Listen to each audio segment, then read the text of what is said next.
Hey guys, welcome back to Lost with Luke. Today I'm lost in my new house, in my new space. I'm loving it. I'm setting it up a little bit, um, burning some pieces that didn't quite make the cut. Trying to be sustainable here. Anyway, today I'm going to talk about how I'm a bit lost. Surprise, surprise. I have a lot of energy divided into a lot of different baskets. Got a lot of eggs in different baskets, and they're good baskets. But I'm 31 years old, and I feel like I need to be channeling my energy into like one or two baskets instead of like 10. Um, and I sort of have this feeling that if I don't narrow down my focus and my energy, that I'm not ever going to reach my full potential in any one of these baskets. But that being said, my fullest potential is kind of like perfection. It's not attainable. And if I were to just do one thing,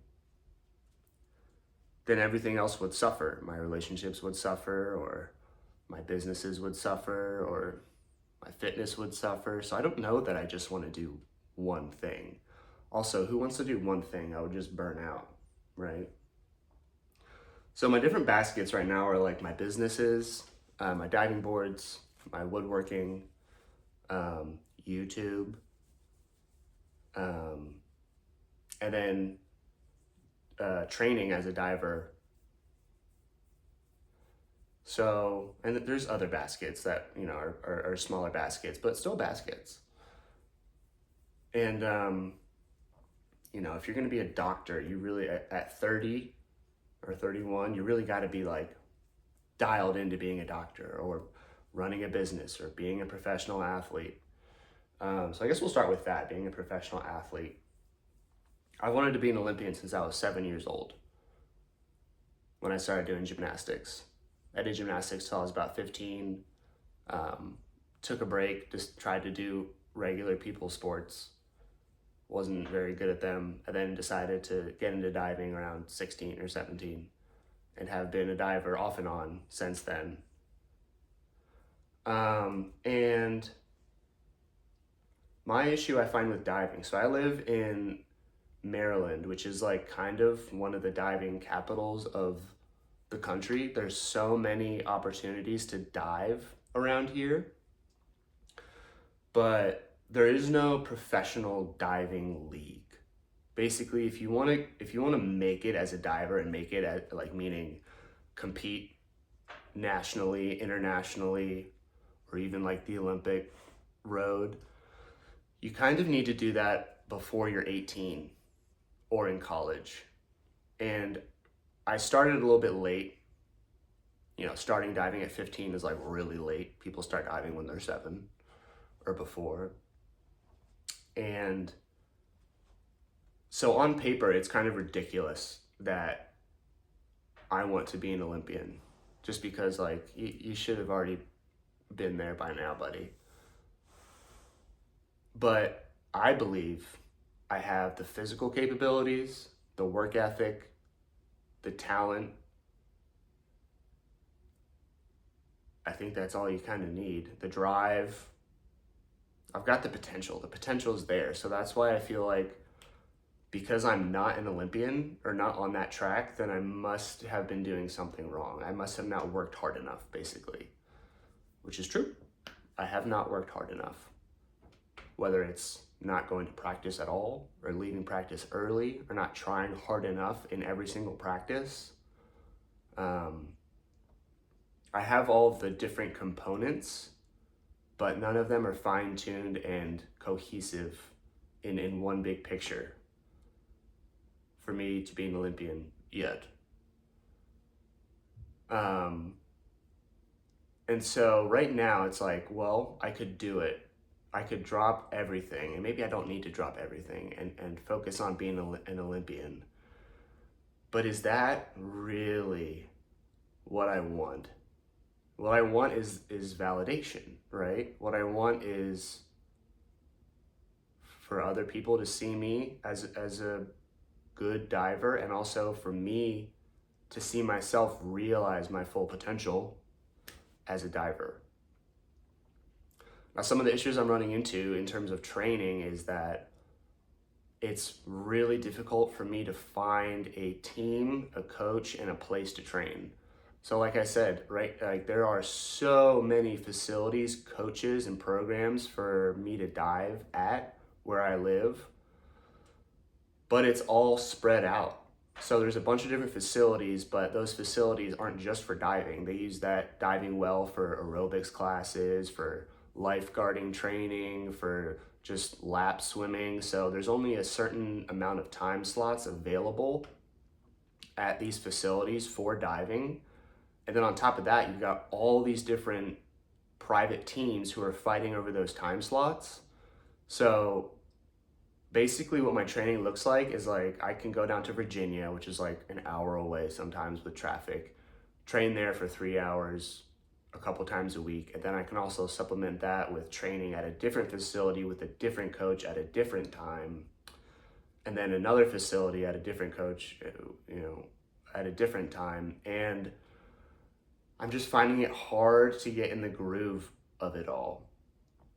And on top of that, I'm diving with kids. Because like I said, there's no professional diving program. There's no money in diving. So like I can't get paid to be a diver. And even if I make it to the Olympics, there's no guarantee that I'm making any money from that at all. A lot of Olympians win the Olympics, get golds, and then after that, they're like, all right, let me start my financial life because I have no money to show from it. So there's not even any guarantee that I will be financially successful or have a way to continue my life after diving, unless I want to be a coach, which is not what I want to do. There's no money in that, and my soul, I don't have the heart to be a coach. I just don't. It's just not for me. So like I said, there's no professional diving program, which is something that I want to be like a billionaire so that I can throw money at diving, have a diving specific facility and train people and pay people to be a diver. Because right now, the only way that I can pay for my training is to grow my businesses so I have money to pay for my training. So it's kind of like this like cycle of, all right, well, I have to be financially stable first so that I can train instead of like training and getting money from that. So there's a couple different angles at which I'm finding it difficult to train. One of the other big things is that training in a vacuum by myself is really, really difficult. I need other people, like-minded people, preferably my age-ish, to train with. I need a team, and there just isn't really that. Again, I could train with an age group program, which is like 7 to 18.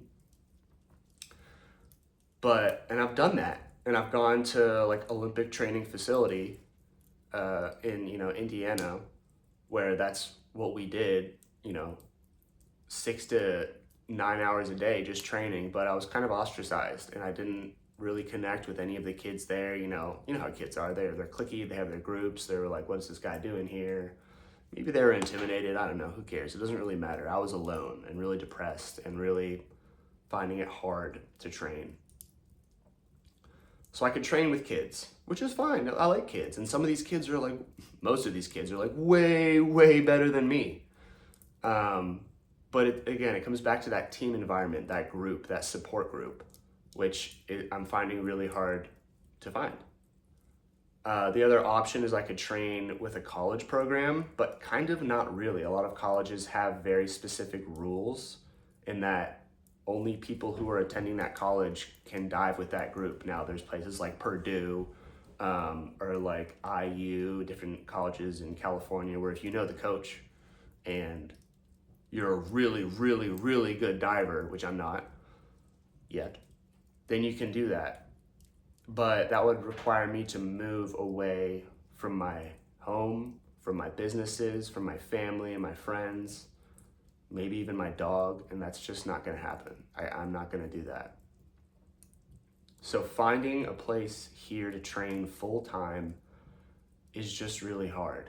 And so that comes back to the whole notion of like, do I need to be an Olympian to realize my full potential? And does realizing my full potential mean that I'm going to be an Olympian? No.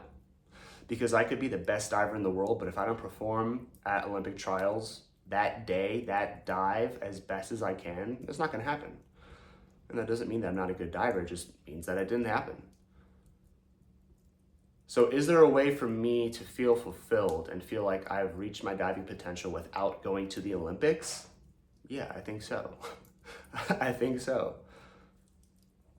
I think that this dream of going to the Olympics is kind of a little bit skewed. I think that I can be a really good diver and compete at the highest level and give myself that validation, and there's a good point, intrinsic validation, not seeking validation outside. I think there's a way for me to do that without going to the Olympics or feeling like I need to go to the Olympics. And that was one of the issues when I trained in 2020, well, for 2021 for the Olympics. I didn't even make it to trials for a handful of reasons. I wasn't good enough and I got injured, whatever. Who knows? I could have made it to trials, but probably not.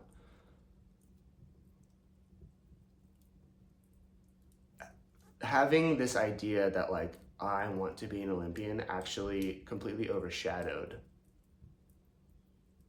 my training. So every time that I would get on the boards and do a subpar dive, I would think, man, I'm telling everyone and myself that I want to be an Olympian. That was not an Olympic dive. And I would just bring myself down each time. And each time I didn't do an Olympic level dive, I would feel badly about myself. Instead of going to practice, starting from square one, doing the best that I can, working on one thing at a time, staying present, focusing on one issue at a time and trying to get 1% better each day. That's the way you do it. You don't start, okay, I need this, but I'm down here. Then you're looking at the gap between where you are and where you need to be, and that's just disabling. I need to be content with where I was and say, hey, let's get here. Next day, okay, let's get here. Next day, okay, let's get here. Oh, we fell back a little bit. Fine, let's go here. Let's go here.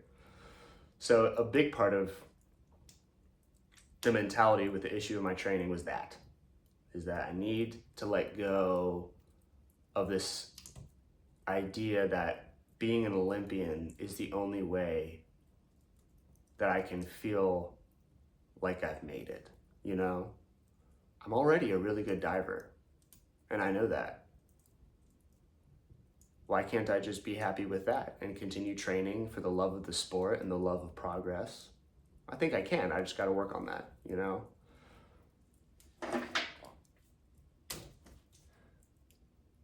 So the title of this is kind of, you know, the death of a dream. And I've mourned the death of my dream of being an Olympian many times. And I've come back to that many times. And maybe that's part of the whole process. Maybe I need to let go of that in order to reach that, you know? In fact, I do need to let go of that in order to reach that, because having this standard that, okay, I need to be an Olympian, A, is not true, and that's not how you become an Olympian, you know? You become an Olympian by trying your best, being committed, having the right trajectory, and getting a little bit better each day. There is no one path that's like, okay, if you do this, and if you do that, and if you do that, you will become an Olympian. It's like even the best divers in the world aren't guaranteed a spot on the Olympic team. It's just a fickle sport. You know, it's very unforgiving. You do one bad dive, you're not going to make it. So, and do I even want to continue diving? I do. I only have, and who knows how long I have. Maybe I could dive at my peak until I'm 40. People have done it. There was a 40-year-old in the diving Olympics this past round. So that's the other thing, is like, oh, I'm so old. People keep telling me, oh, I'm so old. You're too old to dive. You're too old to be an Olympian. Maybe I am. But thinking that isn't going to get me there, you know? And why do I want to be an Olympian? Why do I want this validation of being a really good diver? Is there other ways for me to feel validated in my life besides being a professional diver? Definitely. Growing my business, maybe finding a mate, maybe finding a girlfriend. That also seems impossible. Just living my life, developing my relationships, building my businesses, making new connections. These are all ways that you can feel truly validated and secure and content with your life. So maybe it's a fallacy that, well, I'll only be happy. Well, not maybe, it's definitely a fallacy that the only way for me to feel good about myself is being an Olympian. That's just not true. And I guarantee you that if I did go to the Olympics, but I didn't have other things in place like good relationships and health and, a safe place to live and all that, then I actually wouldn't feel good about my life. There's plenty of Olympians who feel very depressed. So there's other ways for me to feel good about my life besides being an Olympian. And that's something that I've got to keep in mind. And I still don't know yet if I'm going to put this dream to rest, because I've done it so many times and I've come back to it so many times, just dreaming about it and feeling like I just want to dive again. I just want that feeling of flying through the air, the magic of the rip of entering the water with no splash. It's just a beautiful thing. It's so unique. And that's what I need to hold on to, is like the beauty of the sport and how it makes me feel. So these are the things I'm struggling with a little bit in my life. On a broader note, it's like, am I doing too many things? Diving, businesses, relationships, art, music, YouTube, acting, modeling. Like, it's a little bit too much. And if I'm doing all these things, I'm probably not going to be any good at any one of them. But again, is that even what I want? Do I want to be the best at one thing, or do I want different things in my life that I'm like pretty good at that can collectively make me feel fulfilled?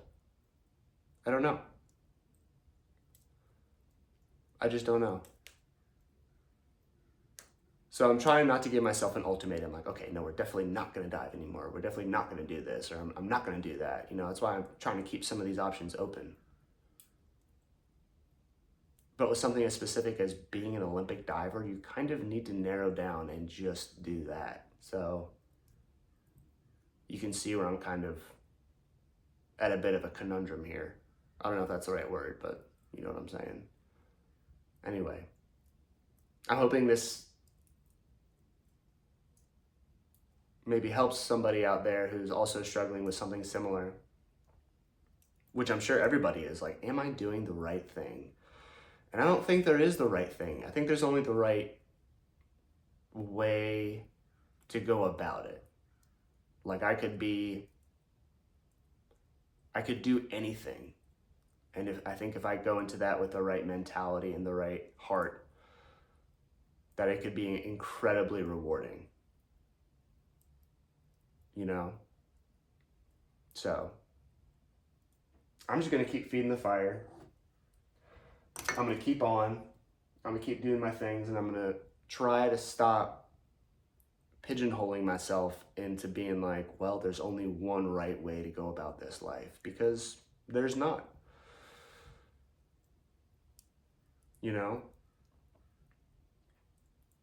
Feeling content with where I'm at versus having a fire lit under my butt and really chasing something is sort of the dichotomy of mentality of where I'm at.